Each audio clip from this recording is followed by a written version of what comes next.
Hi, I'm just going to have a quick look at working in RAW. Quick reminder of some of the stuff that we've done, a little overview, and I'll just use that one for the time being, that'll do. Okay, so first things first, let's just crop the image as we see fit. So up to the crop tool, I'm going to use 5:4 as my ratio. Like that top section, and I might need to go to 5:7, just expand that a little bit. Okay, that'll do. Alright, quick crop, and then over to lens correction, enable that. I'm just going to look at the vignetting, see do I add any vignetting to the corners. It helps remove a few of those highlights. I'm just going to add it in. That's fine. If you needed to, of course, you could convert to grayscale in here. Gives you a lot of potential, because remember at this stage we're still working in 16 bits. Double click that. We're working a bit depth of 16, which gives you a whole lot more data than 8 bits. Your camera shoots probably in 12 bits. And per channel, that's red, green and blue, so it's 12 bits per channel. This is 16 bits per channel. You could, if you wished, work in 8 bits per channel, but of course you're compressing some of that data and losing some of the, in effect, dynamic bandwidth that's actually already in your image. Okay, so I guess you wouldn't want to do that if you don't have to. Why would you? And then down in Photoshop, open in Photoshop as a smart object. This means that in effect, things like finally scaling an object or whatever is much more improved in terms of holding detail and keeping sharpness as a smart object. But it also means that anything you do to the object that's open, or the image that's open in Photoshop, is not actually editing the original. It's holding that data, those edit choices that you've made, but it's not actually changing the original file. So you can always go back to the original file at any point. There are other ways of doing it in truth, but this is an inbuilt method within Photoshop. So we click that, 16 bits per channel, we accept that, and while we're working 16 bits per channel and we're converting using the grayscale option, the potential is really broad.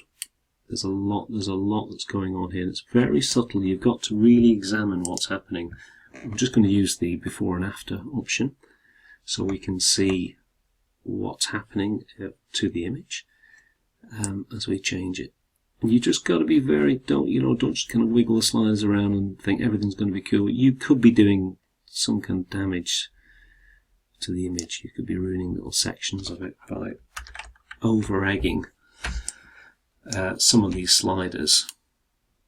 Sometimes you can be losing data, or you see that little bit of text breaking up there.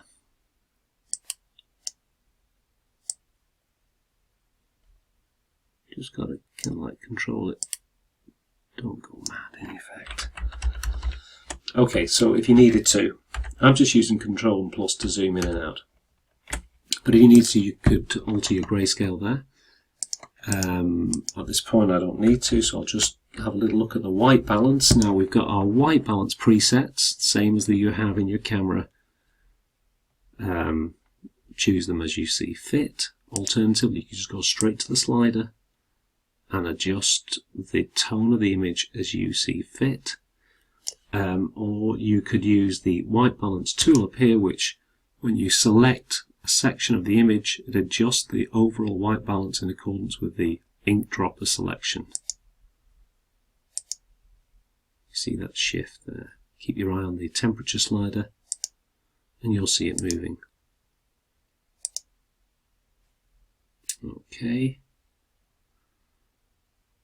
I think for me that'll do in that section. Now in terms of contrast, I'm just going to produce a little bit more contrast. I'm getting a little tiny bit of kind of warning here that I'm clipping. You can see it there and you can also see it here. The clipping warning is turned on.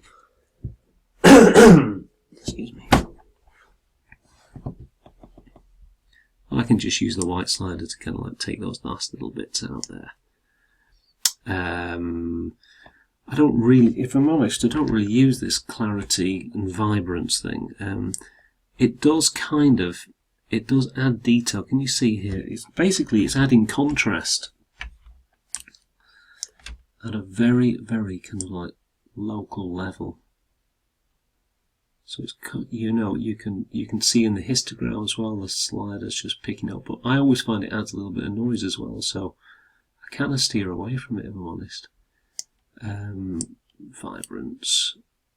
I guess that's the vibrance of the colours. And saturation again.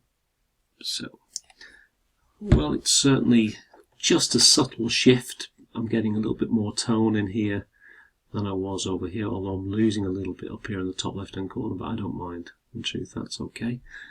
So, of course, we've got our exposure settings, which, again, keep your eye on the histogram. You don't want them to be peaking and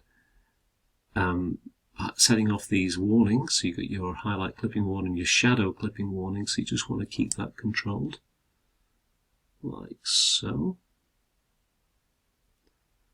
And what else? So shadows, obviously, if you can, particularly if you get clipping in your shadows like that, you can just use the shadow slider to kind of like pull those shadows out a little bit and balance the image. Okay.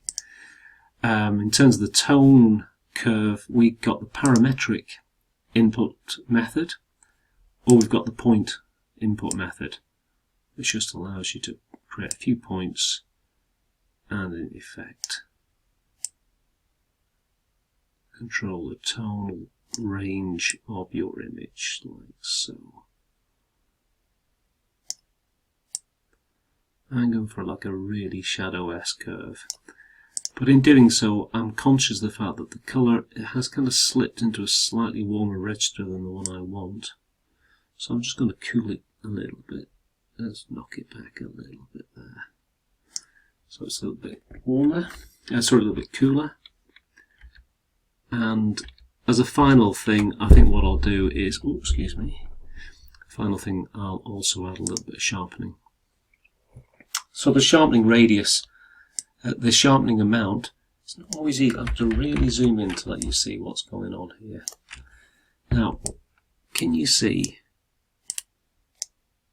especially around here, when I increase the sharpening, we get these kind of strange little, almost like orange peel, miniature orange peel artifacts, which it's like a digital imprint when you're using the sharpening tool, and you've got to be careful because it can kind of ruin your image. You don't really want that to be present at all. It's funny, on film, the kind of signature of the film is very, very different in the grain. And personally, I'm not a big fan of this sharpening algorithm because it does produce a kind of weird moire effect. What you can do is hold the Alt button and just slide the radius, and this gives you kind of a preview of the areas and the degree to which the sharpening algorithm is actually going to work. So you can go crazy, or you can just subtly shift it a little bit. I have a different method for sharpening, but I'll save that for another time. So if I'm honest, I don't use this a whole heap, but masking simply removes certain parts of the image that aren't going to be influenced by the sharpening algorithm. You know, here's a before and after. You know, it's not kind of like crazily better, is it really? Mind you, it's not particularly in focus either at any given point. So, yeah. But you see this kind of stuff up here, this fringing, where you've got this like really strong chromatic edge to it. That's called chromatic aberration, and that's a kind of that's a result of your lens, your camera lens, and to some degree we can go back to lens correction and we can look for what they call defringing, and you can hopefully start to knock that back a little bit. Can you see, certainly over here, watch as I defringe it ever so slightly, that purple halo starts to vanish a little bit. That, as I say, that's a kind of literally an optical effect from the lens, so you can control it here with the defringing if you need to. So, alright, we won't get into split toning at this point in time, or hazes and grains and things like that at this point. Just the kind of like the rudimentary, that's for presets if you want to load and get your custom presets. You can do batches of images. So for the moment, they're the kind of, for me, the key tools that you're going to be using. I guess you could do things like spot removal and red eye removal. The adjustment brush is literally for localizing certain, if you want to do some adjustments to your image, but you want to do it locally, you can do it with the adjustment brush. But I'll come back to that another point. And the graduated filter is literally the sort of thing that you would apply on the front of your lens, a piece of glass that has a tonal range on it, which allows you to have control over things like skies and images that or scenes that have very, very bright areas and typically like a very white or blue sky that's causing your image to be overexposed at the top and underexposed at the bottom. So you can use a graduated filter, and you can simulate that with the graduated filter there. In fact, while I'm talking about it, why don't I just do it? Okay, so you've got to click and drag. Okay, so click and drag it down, and then the temperature can be adjusted across that range. So if think of this as a gradient from green to red. It's getting stronger at the top and weaker at the bottom.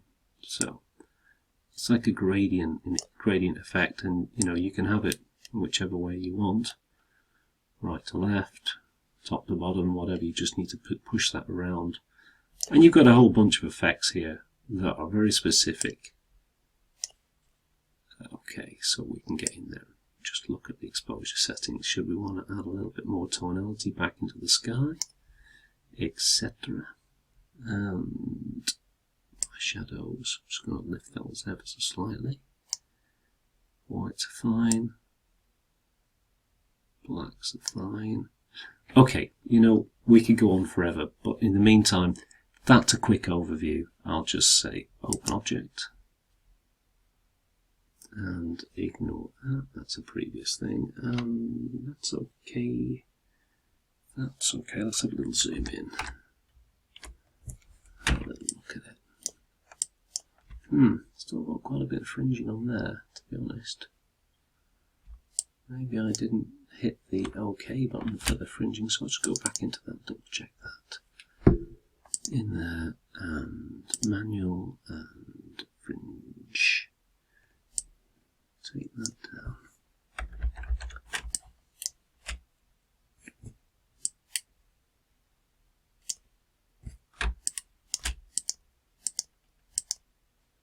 Oh wow, that's a lot. That's crazy. That's a crazy amount. I'm not getting anything off that either. Weird. Okay. Too much, too much, too much. Okay. Yeah, somewhere in the profile. Oh, you know what it is? It's that graduate filter. That'll be the problem. And I think that's what it is. So let's go back to the graduated filter. I'm just going to clear it. There we go. Okay. And just double click, opens the image back up, and I'm back in the room, and all that nasty fringing has gone, thankfully. Okay, and I only like that top part of the image. I've got bored of the bottom part, so I'm going to go one last time back into RAW, back to my crop, and this time round I'm probably going to go for a 1:1. I'm going to use the majority of that top image. Yeah. Okay. Let's give it a little rotation. Cool. That's fine. Say OK to that. It updates it. Okay, so it's gone back in and updated it now. If I was happy with this, what I'd probably do is I'd make a little duplication of that. So Control and J, duplicate the layer. And if I finished editing it, I'd just rasterize it. Rasterizing it literally gets rid of the Smart Object connection. And voila. Okay, so it's no longer a smart object. And now I'm going to crop it inside here.